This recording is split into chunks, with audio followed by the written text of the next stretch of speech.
Saludos hermanos y amigos, vamos a continuar nuestro estudio del libro de los Hechos y en esta oportunidad vamos a hacerlo del versículo 12 hasta el final del capítulo, que es el versículo 26. Si se recordarán, estamos haciendo una división de este capítulo en dos partes.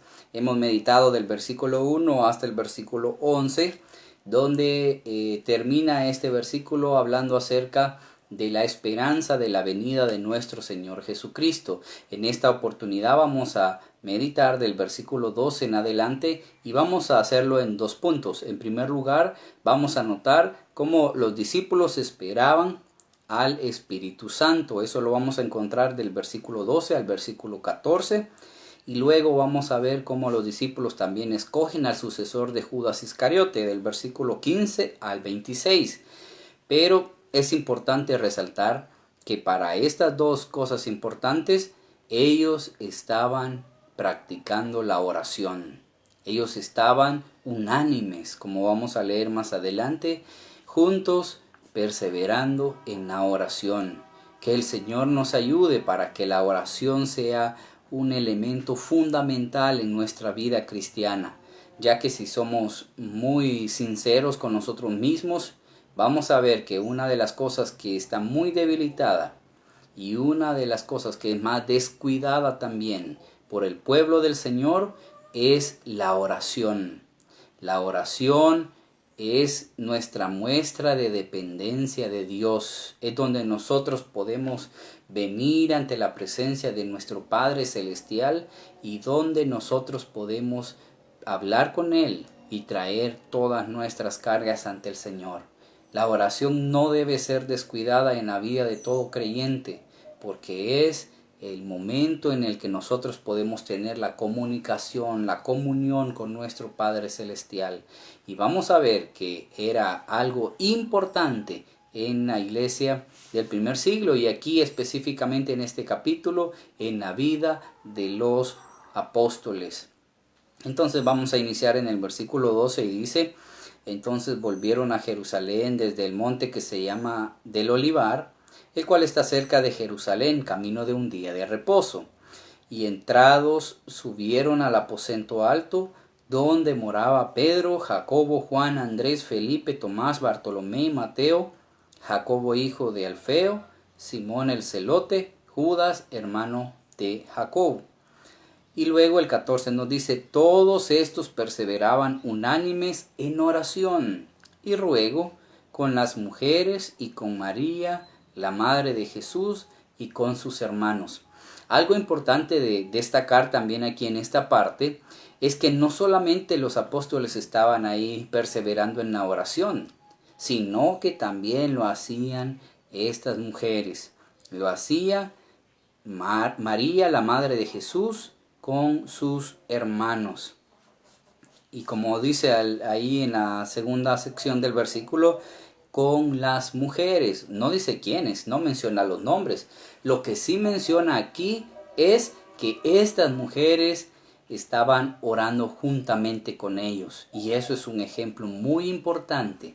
Como digamos que la oración no es solamente para los hombres. La oración no solamente es para los varones, sino que también la oración es para las hermanas. Eso significa que la oración es importantísima para la vida de todo creyente, todo hijo e hija de Dios. Ellos perseveraban. Ellos no tenían la oración como una obligación, sino que ellos tenían la oración como algo importante en sus vidas y ellos lo hacían constantemente, sin desmayar, sin flaquear. Que el Señor nos ayude también, amados hermanos y hermanas, que la oración sea también algo importante en nuestra vida, ocupe un lugar importante y especial en nuestra vida cristiana, porque es a través de la oración que nosotros mostramos nuestra dependencia de nuestro Padre Celestial. Pero luego ellos tenían que elegir al sucesor de Judas Iscariote, y eso lo encontramos del versículo 15 hasta el 26. Y por razón de tiempo no vamos a leer todos los versículos, pero nos dice, en aquellos días Pedro se levantó en medio de los hermanos y los reunidos eran como 120 en número. Había una cantidad ya considerable de hermanos reunidos y dijo, varones, hermanos, era necesario que se cumpliese la escritura en que el Espíritu Santo habló antes en boca de David acerca de Judas, que fue guía de los que prendieron a Jesús. Y era contado con nosotros y tenía parte en este ministerio. Pues con el salario de su iniquidad adquirió un campo y cayendo de cabeza se reventó por la mitad y todas sus entrañas se derramaron.